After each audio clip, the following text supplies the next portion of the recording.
Most people believe strength is something you are born with. They look at disciplined people and assume they were wired differently. They watch someone wake up early, train hard, stay silent under pressure, and carry their pain without breaking, and they tell themselves that person must have something they were not given. They tell themselves they are not built that way, that it is easier for others, that some people just have it, and some people just do not. That belief is a lie, and part of you already knows it. Strength is not inherited.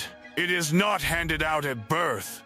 It is not a gift reserved for a select few. Strength is a decision. It is a decision made every single morning when you open your eyes. It is made in the silence before your feet touch the floor. It is made in the moment between comfort and effort, between excuses and honesty. And most people, without even realizing it, have been choosing the wrong direction for a very long time. This is not a judgment. It is a mirror. Look at where you are right now. Not where you want to be. Not where you imagine yourself becoming. Look at where you are, honestly, with no story attached.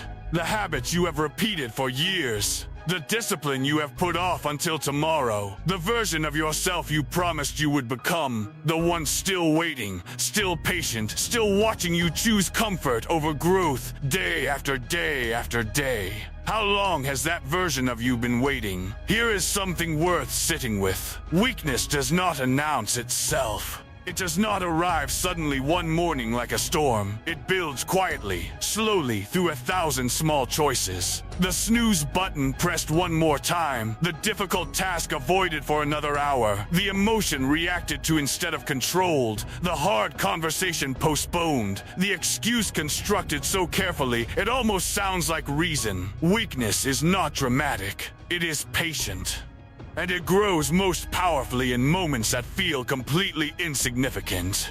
You do not become someone who cannot control themselves all at once. You become that person one unchecked reaction at a time. One avoided responsibility. One surrendered moment of discomfort. And eventually the pattern becomes your identity, and the identity becomes your life. Most people choose comfort, not because they are lazy by nature, but because comfort is always available, always close, always promising relief. The mind is designed to seek ease. That is not a flaw. It is simply how the human system works. The flaw is in believing that ease and fulfillment are the same thing. They are not. They are almost always opposites. Everything you want, discipline, confidence, respect, peace, the quiet strength that comes from knowing who you are, all of it lives on the other side of discomfort.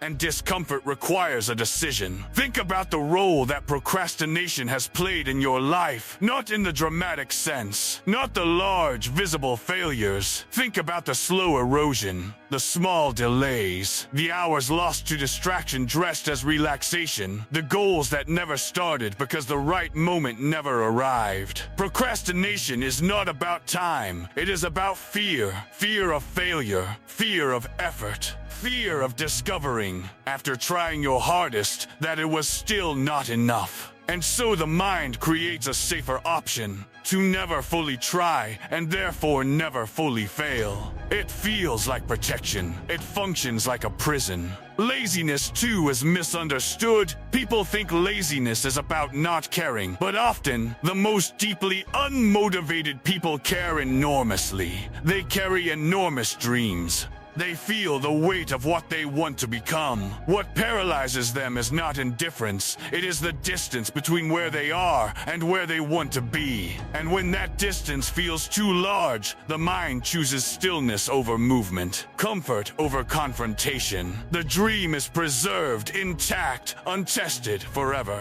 But a dream never tested is not a dream. It is an escape. Emotional reaction is another form of weakness that carries a disguise. When you react without choosing, when anger speaks before thought, when anxiety dictates behavior, when the mood of a moment defines the actions of a day, you are not living by decision. You are living by impulse. And a person who lives by impulse is not free. They are controlled by whatever happens to arrive, by what someone says, by how the morning begins, by a single piece of bad news. Their entire state is external, fragile, always at the mercy of circumstances they did not choose. Strength is the opposite of that. Strength is the space between stimulus and response. It is the pause, the breath, the discipline to feel the emotion fully and still choose how to act. That is not coldness. That is not suppression. That is mastery. And mastery is built one controlled moment at a time. Now, let us talk about what it looks like to choose differently. Strength is built in moments nobody witnesses. It is built at 5 in the morning when the room is dark and the bed is warm and there is no audience, no applause, no one watching to validate the effort. It is built in the decision to rise anyway. Not because you feel like it. Not because motivation arrived like a perfect signal, but because you decided the night before who you were going to be. And that decision does not expire when it becomes inconvenient. Disciplined people are not waiting for motivation. That is perhaps the most important thing to understand. Motivation is an emotion, and like all emotions, it is temporary. It arrives with excitement and leaves without warning. People who rely on motivation to begin will spend their lives waiting. People who operate on decision, on identity, on commitment to who they have chosen to become, they do not need to feel ready. They simply begin. The body that wants to stop training still trains. The mind that wants to quit still continues. Not through brutality, not through self-hatred, but through a quiet, firm understanding that the discomfort is the work. And the work is the path, and the path leads to the only version of yourself worth becoming. Every difficult moment in your life is a decision point. Every single one. The morning it is hard to wake up, decision point. The day the work feels impossible, decision point. The moment someone tests your patience, pushes your boundaries, challenges your peace, decision point. The night you are tired and the goal feels distant and the effort feels pointless, decision point. Delayed gratification is perhaps the single most powerful habit available to any human being. The ability to tolerate discomfort in the present in exchange for something of real value in the future. This is the foundation of every meaningful achievement. The student who studies when distraction is available. The athlete who rests and recovers instead of chasing immediate satisfaction. The person who saves instead of spends, who builds instead of consumes, who invests in long-term growth over short-term pleasure. Every choice to delay gratification is a declaration. I am not controlled by the present moment. I am building something. Identity is where all of this meets. Because the decisions you make every day are not just habits, they are declarations of who you are. When you wake up and choose effort, you are declaring yourself someone who chooses effort. When you control your reaction, you are declaring yourself someone who controls reactions. When you work on your goals in silence, with no recognition, with no guarantee, you are declaring yourself someone who is serious. And the more consistently you make those declarations, the more deeply they become true. This is identity transformation, not a sudden conversion, not a single breakthrough. It is the accumulation of aligned decisions, day after day, until the identity is no longer something you are working toward. It is simply who you are. Now sit with this. Think about the person you want to become. Not the vague image of success, not the material markers, but the character, the daily life, the interior experience, the way you carry yourself, the way you respond to difficulty, the way you relate to your own mind and body and time. That person, who are they? What decisions do they make at 5 in the morning? What do they do when no one is watching? How do they respond when things become difficult? What are they willing to endure for the sake of what matters? Now think honestly about today.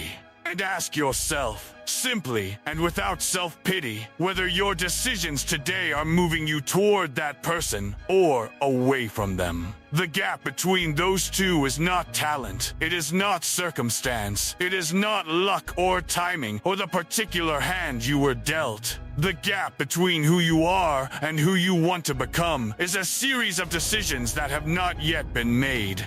And those decisions are available to you right now. Not tomorrow, not when conditions improve, not when motivation arrives or fear disappears. Now. The person you are becoming is being decided in the moments you treat as insignificant, in the minutes after waking, in the hour before sleep, in the pause before a reaction, in the quiet decision to continue when everything suggests stopping. These are not small moments. These are the moments that build a life. You do not need to transform overnight. Transformation does not work that way. What you need is one honest decision followed by another. One small act of discipline followed by another. One moment of emotional control followed by another. And in time, you will look back and realize the transformation was not a single event. It was the accumulation of all those decisions you made when it would have been easier not to. The path is not complicated. It is simply difficult, and the difficulty is the point. Because a life built without difficulty is not strong. It is fragile. It will break the first time something heavy lands on it, and something heavy always lands. The question is never whether difficulty will arrive. The question is who you will be when it does. Will you be someone who has been tested, someone who has trained, someone who has made the decision again and again in private to be stronger than the moment required? Or will you be someone who has been comfortable and suddenly finds that comfort is the worst preparation for the life that is actually waiting? Choose now. Not in a dramatic way, not with declarations to others, quietly, internally, in the place where only you can hear yourself. Decide who you are going to be. Not the idealized version that looks good in imagination. The real, daily, unglamorous version. The one who wakes up and makes the right choice before anyone else is awake. The one who trains the body, not for appearance but for discipline. The one who reads, learns, grows, not for performance but for genuine development. The one who sits with discomfort instead of running. The one who keeps promises made in silence to no one but themselves. That person is possible. That person is not some distant, altered version of you. That person is you, making different decisions, starting now. Strength is not given. It has never been given. To anyone, not to the people you admire, not to those who seem effortlessly composed and grounded and capable. They made a decision, and then they made it again and again. Through the mornings that were difficult, and the seasons that were dark, and the moments when no one believed in them, including sometimes themselves, they made the decision anyway. Now it is yours to make. Not because someone told you that you should, not because the world demands it of you, but because somewhere, beneath everything, the excuses, the comfort, the fear, the delay, you already know what you are capable of. You have always known. And it is time to stop pretending that you do not. Strength is a decision made every day. In the quiet, in the difficult, in the moments that do not feel significant enough to be the place where everything changes. Those are exactly the moments where everything changes. The decision is yours. Comment, I choose strength.